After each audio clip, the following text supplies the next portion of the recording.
Well, this is head mechanic reporting in for duty. We'd be able to get a lot more done if he'd get up off his butt and come help. What is that supposed to mean? You sit around the house all day. I don't want to hear that. You got enough time of the day. Ooh, sorry, I got a big boy job, gotta work 8 to 5.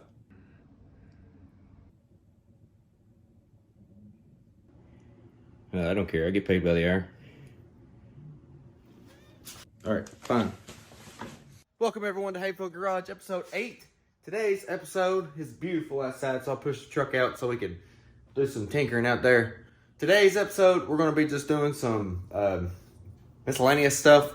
I got some random clips that I've recorded over the past couple weeks. It's been really cold here. I haven't really had the funding to take the next step with the truck. The next step is a substantial chunk of change, so I'm just saving up for that, getting everything else that I need taken care of, and we're going to take this next step here in the next week or two, hopefully, and then the truck will be going back together smooth, hopefully smoothly, be making some progress. Right now we're kind of at a stalemate, waiting on, parts and money and all that, but it's all right.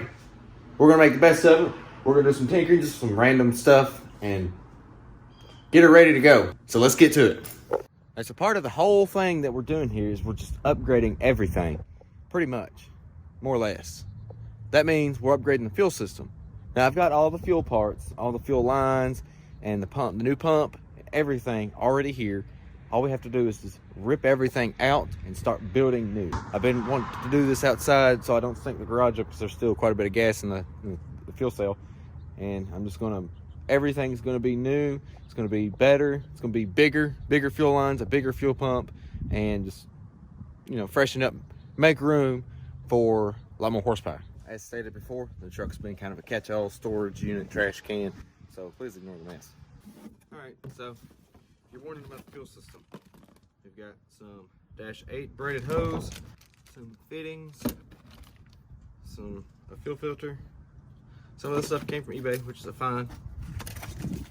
We'll upgrade it as we need it. This is the regulator.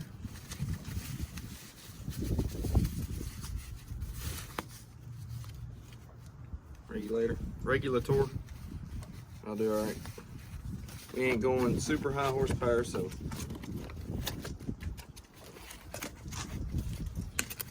if parts fail, we will fix it. We got some return hose, -6 AM, bunch more fittings, bunch of fittings. Then we have the pump. It's a Holly, I think it's a 400, something like that. This ought to be a nice upgrade to our LsBluu 255. So it's almost, not quite, double.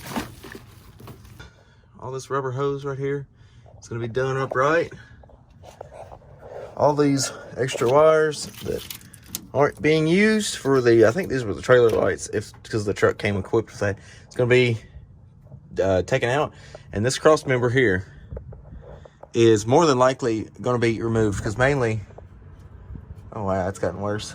It's rusting out, and it's bottoming, it's touching my fuel cell right there, and I'm worried that it's gonna eat through this new $200-something fuel tank, and I don't want that because that's brand new.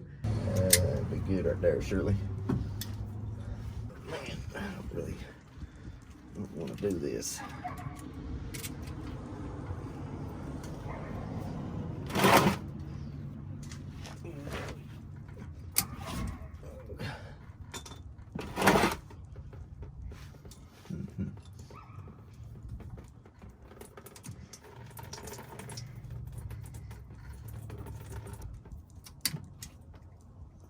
All right, here we go. Got a lot of fuel. Oh, lovely.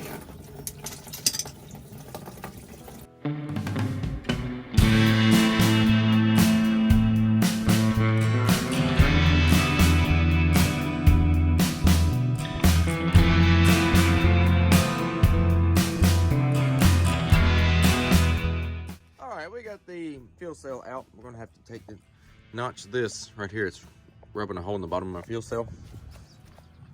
Fuel cell's off and completely drained. You can see it right there, getting a hole rubbed in it. I don't want that to get any worse. Doesn't look like it's that bad. That's good news. Now start plumbing it for the new fuel lines.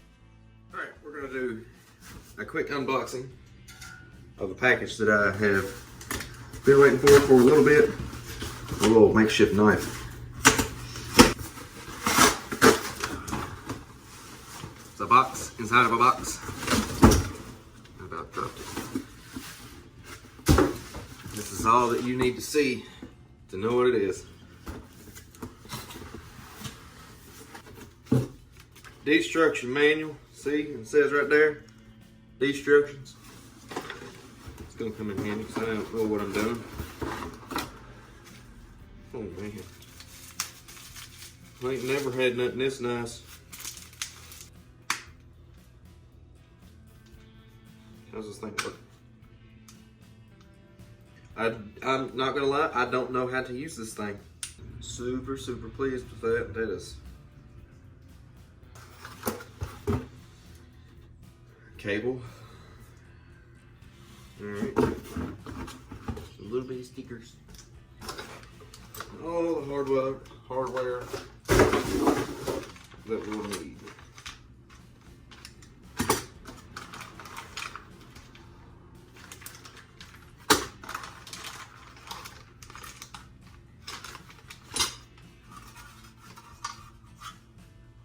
Very nice. I guess it goes like that, don't it? I don't know how to use this. All I do is just drop her down in the drive and that's it.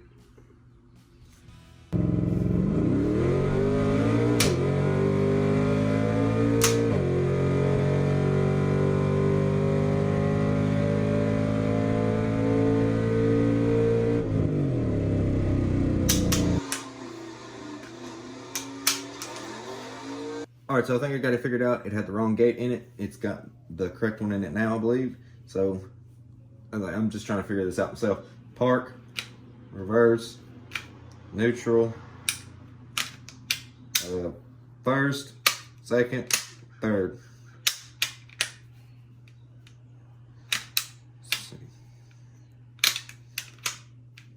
Like I said, I'm still trying to figure it out because all I've had is column shift. All right, so this is a new torque converter that I picked up. It's a PTC, obviously.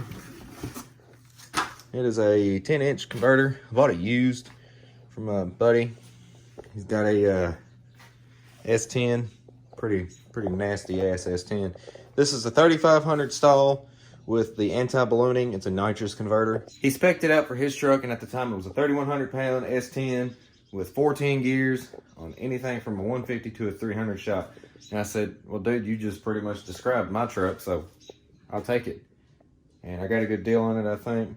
And that's going to work nice with this 400 turbo. So can't wait to throw that in. So I've picked up Joe's Racing Products switch panel that I'm going to use for my ignition. I'm going to mount it in the center of the dash on the radio bracket. I'm taking the radio out, don't need it. And I'm going to make a little panel to mount this to mount that to this so it fits. Because right now it doesn't look, I'll show you. All right, so it fits in there perfect, but I have nowhere to mount it to with the holes. And it's just kind of, there's an open spot on each side. So I'm gonna make a little panel and mount it up. All right, got it hooked up. The dash is still pretty much apart, but it's in here. Ignition, starter, nitrous, fans. Actually, I'll probably put the fans right here. Just made a plate that goes in behind the switch panel.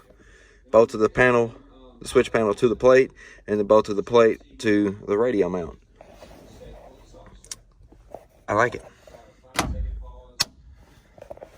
My little pile of parts we've got intake manifold gaskets. We have I think this is a transmission dipstick. Yeah, transmission dipstick. I'm not entirely sure what this little bracket is. It came with my new valve covers that I've got. I will show you those. We have some eBay head studs. So this is a budget build. They work, they don't. We'll just order some bolts. My new valve covers. They are a little bit taller and they mount the coil packs to the valve cover themselves instead of using those brackets down there, which is entirely much nice upgrade. Here we have a very nice package. It is a low-car throttle cable. That is going to be a nice thing to go along with our AccuFab 4-barrel. One other part that was sponsored to me by local sponsorship is a nice clear valley cover. Sponsored by HSI. Really appreciate it. It's going to be a nice piece compared to the stock one that I had that was absolutely disgusting. Look at this. Yeah, that's going to be a nice upgrade. Thank you, HSI. Really appreciate it, from Hayfield Garage.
Alright, so I'm going to end the video here. I know it's been a while since the video had been uploaded, and we're getting ready to get back into action. Like I said, it's been really cold here, and just been waiting on parts and waiting on a chance to get in here and get to work. Next video will probably be the engine going back in, I hope. So stick around for that. Other than that, thank you guys for watching. Make sure you click thumbs up, drop a comment, subscribe, and we'll see you.